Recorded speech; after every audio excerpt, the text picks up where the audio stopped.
Bonjour à tous et bienvenue dans cette nouvelle vidéo dans laquelle nous allons parler des quantificateurs. Donc d'abord, que sont les quantificateurs? Eh bien, ce sont l'ensemble des symboles qui nous permettent de rédiger des démonstrations et de mettre en forme des raisonnements. Donc on pourrait très bien faire sans quantificateur en rédigeant par exemple les démonstrations entièrement en français, donc avec des phrases et des mots, mais ça serait assez peu pratique dans la mesure où ça serait déjà très long. Et puis, à cause de la longueur justement des démonstrations, ça serait aussi peu lisible. Donc, au cours de l'histoire des mathématiques, il y a un certain nombre de symboles et de notations qui ont été introduites pour nous permettre justement d'éviter ces inconvénients, donc en termes de longueur et de manque de lisibilité. Et ce sont justement ces symboles qu'on appelle les quantificateurs. Donc les quantificateurs, leur objectif, c'est de nous permettre d'écrire de manière concise mais précise les raisonnements, des assertions et tout un tas de choses. Donc, il y a beaucoup de symboles différents, mais dans la majorité des cas, ce sont toujours les mêmes symboles et les mêmes quantificateurs qui ont tendance à revenir. Et donc celui que vous allez utiliser le plus certainement, enfin au moins dans un premier temps, c'est ce quantificateur-ci.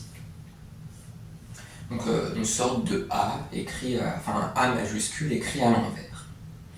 Donc ce quantificateur, il veut dire, enfin on peut le lire pour tout.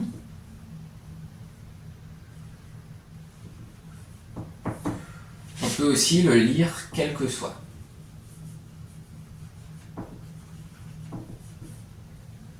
Donc ce quantificateur, il va permettre généralement d'écrire, enfin de préciser le domaine de validité d'un résultat. Par exemple, ici, on sait que pour tout entier naturel n, on a n au carré qui est supérieur à n. On ne va pas faire la démonstration, mais ça se démontre assez facilement. Mais l'inconvénient d'écrire cette chose-là, n carré supérieur à n, c'est qu'il y a une ambiguïté. Pourquoi est-ce que c'est ambigu? C'est parce que, d'accord, on peut se douter que ça marche dans un certain nombre de cas, mais écrite de cette manière, on ne sait pas sur quel domaine c'est vérifié. Est-ce que c'est vérifié pour tous les entiers naturels? Est-ce que c'est vérifié seulement pour les entiers naturels positifs? On ne le voit pas si c'est écrit comme ça. Donc les quantificateurs vont nous permettre de lever cette ambiguïté. En tout cas, alors, c'est pas forcément une ambiguïté, mais en tout cas, c'est un manque de précision. Donc ce quantificateur va nous permettre d'écrire que ce résultat est vrai pour tous les entiers naturels. Donc pour tout petit n appartenant à grand N, l'ensemble des entiers naturels, on a n carré qui est supérieur à n. Dans une autre vidéo, que j'ai tournée juste avant celle-ci, je ne sais pas quand est-ce qu'elle sera publiée, mais j'écrivais qu'une fonction f, donc par exemple si on prend une fonction qui est définie sur un intervalle i et qui a valeur dans R, eh bien j'écrivais dans cette vidéo que f est positive, enfin la définition d'une fonction positive, c'est que pour tous les éléments de l'ensemble de départ, on a f de x qui est supérieur à 0. Donc de la même manière qu'ici, le quantificateur, quel que soit, permettait de préciser le domaine de validation, de validité, de cette assertion, de cette inégalité, ça permet aussi de dire, de préciser sur quel intervalle doit être vérifiée une certaine propriété, donc là en l'occurrence que f de x soit positif, pour ensuite dire que f est positif. Donc ça peut être utilisé pour des définitions, généralement ça l'est pour des définitions, ça peut intervenir à beaucoup d'endroits différents. Et donc ce quantificateur est certainement celui que vous allez rencontrer le plus souvent. Maintenant, un deuxième quantificateur qui sera très utile, c'est le quantificateur qui s'écrit comme ceci. Donc là c'est un E à l'envers. Et donc, ce quantificateur, il se lit comme « il existe ». Et donc, comme son nom l'indique, ce quantificateur sera généralement utilisé pour introduire des choses dans des définitions qui vont vérifier un certain nombre de propriétés ou à partir desquelles on va pouvoir déduire des choses. Par exemple, c'est le cas pour les définitions des limites de suite ou de fonction, puisque, alors bon, ça fera l'objet d'une vidéo ultérieure, mais quand on s'intéresse à des fonctions et à des suites, et plus précisément à leur comportement en des points particuliers, par exemple en l'infini, dire qu'une fonction va tendre vers l'infini, donc elle va monter indéfiniment aussi haut et aussi loin que l'on veut, eh bien ça veut dire qu'à partir d'un certain rang, la fonction va être au-dessus de n'importe quelle valeur. Donc ici, il existe, enfin on pourra utiliser dans la définition des limites de fonction, qui feront l'objet d'une vidéo ultérieure, on pourra utiliser ce quantificateur justement pour introduire ce rang à partir duquel la fonction sera au-dessus d'un nombre. Au-dessus ou en dessous, peu importe. Alors, ces définitions de limites de fonction sont assez complexes, mais si on prend quelque chose de différent, par exemple, dire qu'une fonction est majorée.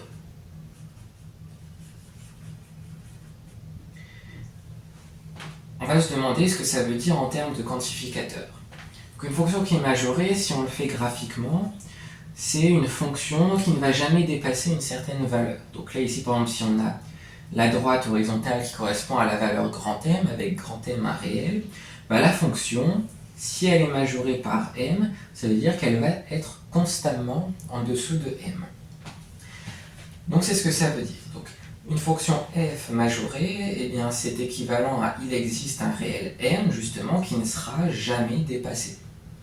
Donc il existe un réel M tel que pour tout x appartenant à i, donc là i c'est toujours le domaine de définition de la fonction f, eh bien on a f de x qui est plus petit que m, autrement dit la courbe de la fonction f est entièrement en dessous de cette droite horizontale qui correspond à la valeur grand M.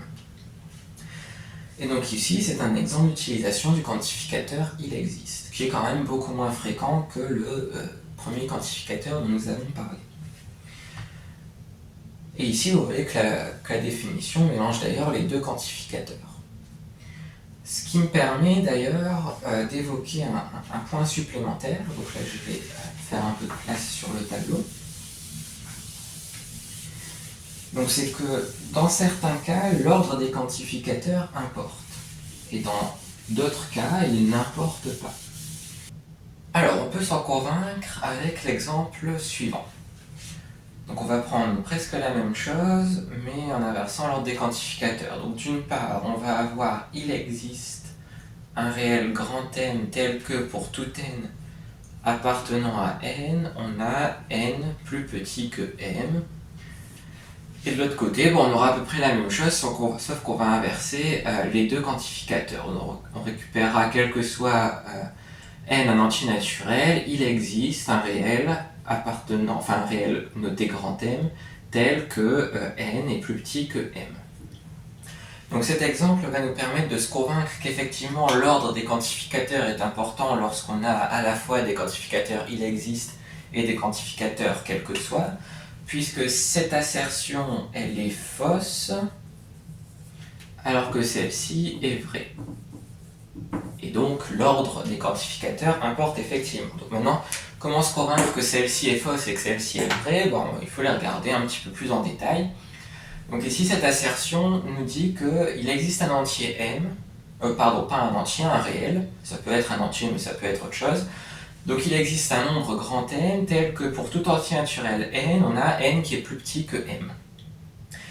Et donc voilà, en fonction de si n est plus ou moins grand, donc par exemple si on se place dans le cas où on a un nombre relativement rien du tout, un nombre quelconque, 10 par exemple, bah cette assertion elle va être vraie pour n égale à 0, à 1, à 2, jusqu'à 9, 10 aussi puisqu'on a une inégalité large, mais à partir de 11 ça sera plus vrai.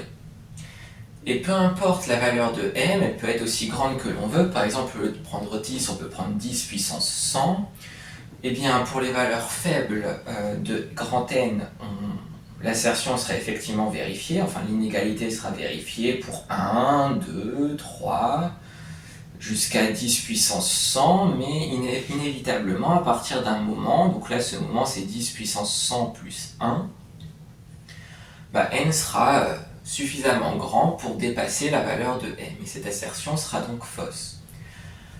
Maintenant, si on regarde celle d'à côté, donc cette assertion nous dit que pour tout entier naturel n, on peut trouver un entier m qui soit plus grand que, encore une fois, je dis un entier m, mais c'est un réel, donc on peut trouver un nombre m qui soit plus grand que cet entier n. Donc là, pour le coup, c'est vrai, parce que par exemple, on peut poser m qui est égal à n plus 1, et dans ce cas-là, donc m aura une valeur qui dépendra de n, mais c'est pas très grave, ce qui compte, c'est qu'à la fin, l'inégalité est bien vérifiée. Donc, la différence fondamentale entre les deux, c'est qu'ici, on introduit le nombre m avant de piocher un entier naturel n. Ce qui veut dire que ce nombre m ne peut pas faire intervenir n, parce qu'au moment où on parle de m, on n'a pas encore parlé de n. Ça ne peut pas faire intervenir n. Donc ici, m ne peut pas dépendre de l'entier naturel qu'on choisit ensuite. Tandis qu'à côté, c'est l'inverse. En fait, on parle de m après avoir introduit l'entier naturel n. Ce qui veut dire que m peut dépendre de n, et c'est ce qui se passe ici, et dans ce cas-là, on peut effectivement toujours trouver un nombre qui soit plus grand que n'importe quel entier. Donc ça illustre la différence, l'importance de l'ordre des quantificateurs quand on a des quantificateurs de nature différente. Donc maintenant, pour terminer cette vidéo, il y a quelques autres quantificateurs qu'on peut passer en revue, mais on va passer assez rapidement dessus, puisque c'est surtout les quantificateurs, quels que soient ils existent, qu'on va utiliser et qui sont importants. Mais bon, c'est important de savoir ce que veulent dire les autres quantificateurs quand on les rencontre. Donc le premier, ça sera le point d'exclamation, qui veut dire un unique. Donc, par exemple, si on sait que on a unicité d'un réel vérifiant quelque chose, ou d'un couple de réels ou d'entiers vérifiant quelque chose, on peut utiliser ce quantificateur pour signaler cette unicité. On a aussi un quantificateur que vous connaissez probablement déjà, donc c'est le quantificateur appartient à. Et d'ailleurs, j'ai déjà utilisé ce quantificateur précédemment quand j'écrivais par exemple pour tout n appartenant à grand N.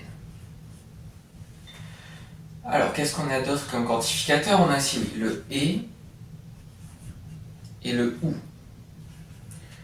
Donc ça, ils sont assez rares, surtout au lycée, au début des études supérieures.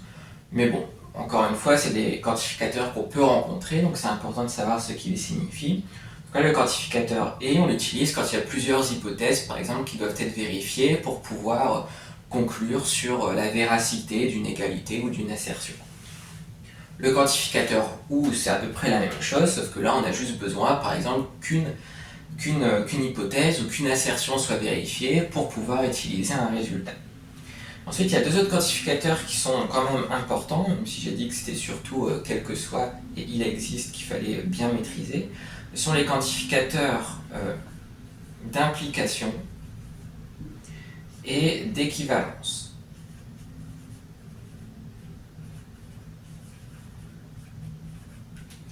Donc ces quantificateurs, en fait, ils vont être utiles dans les rédactions pour déduire des lignes de proche en proche. C'est-à-dire qu'on va avoir une première chose, une première assertion ou un premier résultat à partir duquel on va pouvoir déduire quelque chose.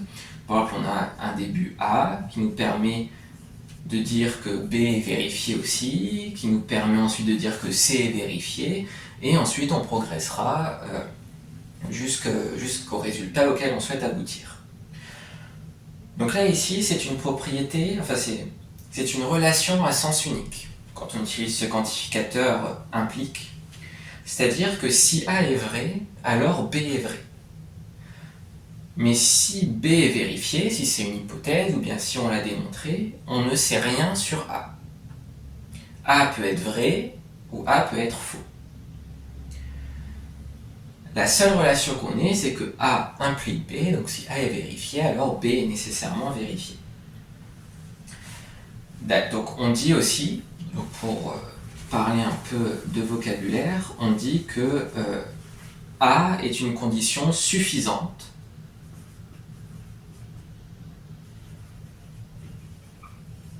de B.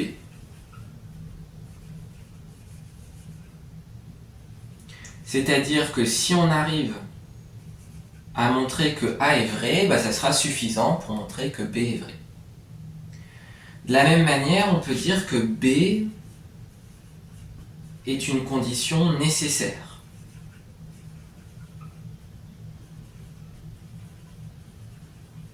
Nécessaire à A. Parce que si A est vérifié, alors B le sera forcément. Donc, en fait, on ne peut pas avoir A sans avoir B. Donc c'est pour ça qu'on dit que B est une condition nécessaire. Et maintenant, quand on a les relations d'équivalence, donc A est équivalent à B, bah comme la flèche le suggère, en fait, on peut aller dans les deux sens. C'est-à-dire que si on a A, on peut en conclure que B est vrai, et si on a B, on peut en conclure que A est vrai. Donc là, ici, on dit que c'est une condition nécessaire et suffisante, puisque c'est un mix des deux cas de figure qu'on a évoqués précédemment. Enfin, c'était un seul cas de figure, mais il y avait deux façons de la formuler. Donc c'est un mix des deux. Donc ça, c'est une condition nécessaire et suffisante, c'est-à-dire qu'on ne peut pas avoir l'un sans l'autre, et ça marche dans les deux sens. Donc je crois que j'ai rien oublié. Ah si, peut-être la négation. Donc quelquefois, on va avoir des relations qui font intervenir une négation. Donc par exemple, ne pas appartenir à.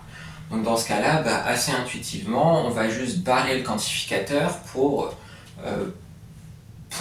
utiliser la négation de ce quantificateur. Donc là, ici, en rajoutant la partie verte, donc on récupère n'appartient pas à. Et aussi, on peut utiliser cette façon de noter avec le quantificateur il existe. Donc ça, c'est il existe, et ça, c'est il n'existe pas. Donc les quantificateurs dont on vient de parler dans la vidéo permettent de rédiger de manière concise et efficace les démonstrations. Mais ils ne permettent pas d'élaborer des raisonnements. Enfin, ça n'aura tous ces symboles, ce symbolisme, ces notations ne permettent pas d'élaborer un raisonnement. Donc les raisonnements feront l'objet d'une autre vidéo qui sortira normalement assez prochainement et dans laquelle je vous présenterai un peu les grands types de raisonnements dont les mathématiciens disposent pour répondre à des questions ou à des problèmes de mathématiques. Et comme je le disais, ça sera l'objet d'une prochaine vidéo, donc pour celle-ci, on va s'arrêter là. J'espère qu'elle vous aura été utile d'une manière ou d'une autre. Si c'est le cas, n'hésitez pas à aimer la vidéo, à vous abonner à ma chaîne. Et puis vous pouvez également écrire en commentaire les chapitres et les thématiques sur lesquels vous aimeriez avoir des vidéos prochainement. Et puis j'en tiendrai compte pour choisir les vidéos que je tournerai prochainement. Voilà, à bientôt pour une prochaine vidéo.